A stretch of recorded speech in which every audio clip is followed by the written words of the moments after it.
عالم دین فدا حسین صاحب سے جاننا چاہتا ہوں کہ اس وقت جو امتحان ہے مسلمانوں کے ساتھ میں کس طرح سے اس کا پالن کریں اور کس طرح سے کیا عمل اختیار کریں۔ جاوید صاحب، آپ نے سوال بہت ہی وصولی پوچھا ہے۔ یہ رمضان کا مہینہ ہے، آنے والا ہے۔ تراویح کا اہتمام ہمیں اور آپ کو اپنے گھروں میں کرنا ہے، اس لیے کہ پوری دنیا میں اس وبا سے بچنے کے لیے سوائے اس کے کوئی علاج بھی نہیں ہے۔ یہ جراثیم پھیلتے ہیں اور ہمیشہ یہ کیا گیا ہے جان کا بچانا فرض ہے۔ جان کا بچانا فرض ہے تو جان کے بچانے کے لیے تمام حکما نے، تمام ڈاکٹروں نے یہی کہا ہے کہ سوشل ڈسٹینسنگ کی جائے۔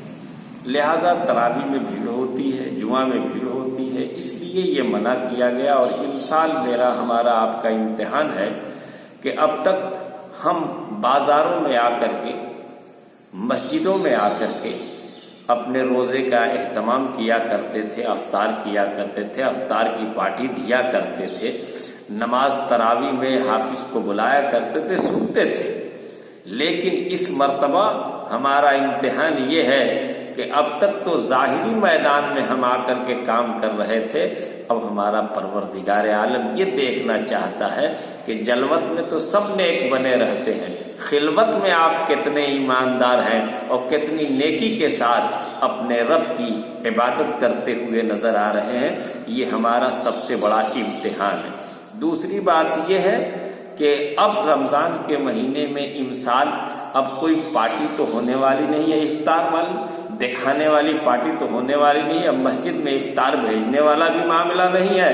اب یہ بھی امتحان ہے کہ جو آپ خرچ کیا کرتے تھے وہ اب غریبوں بندوں پر آپ خرچ کر رہے ہیں کہ نہیں خرچ کر رہے ہیں، ان اماؤنٹ کو آپ ان غریبوں کے لیے افطار کا انتظام کر رہے ہیں کہ نہیں کر رہے ہیں۔ یہ بھی ہمارا امتحان ہے کہ جو پیسے ہم شوبازی میں، دکھاوے میں، تصنع اور بناوٹ میں کیا کرتے تھے، اب چھپ کر کے صرف رب کی رضا کے لیے ہمیں خرچ کرنا ہے۔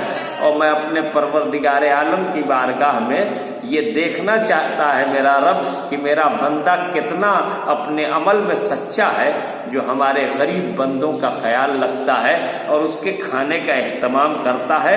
لہٰذا میں آپ سے التماس کروں گا کہ اس امتحان گاہ میں آپ کا پروردگار عالم آپ کے دلوں کے حال کو اب جاننا چاہتا ہے کہ اب تک آپ بازاروں میں رونق بکھیرا کرتے تھے، مسجدوں میں دسترخوان سجایا کرتے تھے، مسجدوں میں آ کر کے تراویح کی صفیں باندھا کرتے تھے۔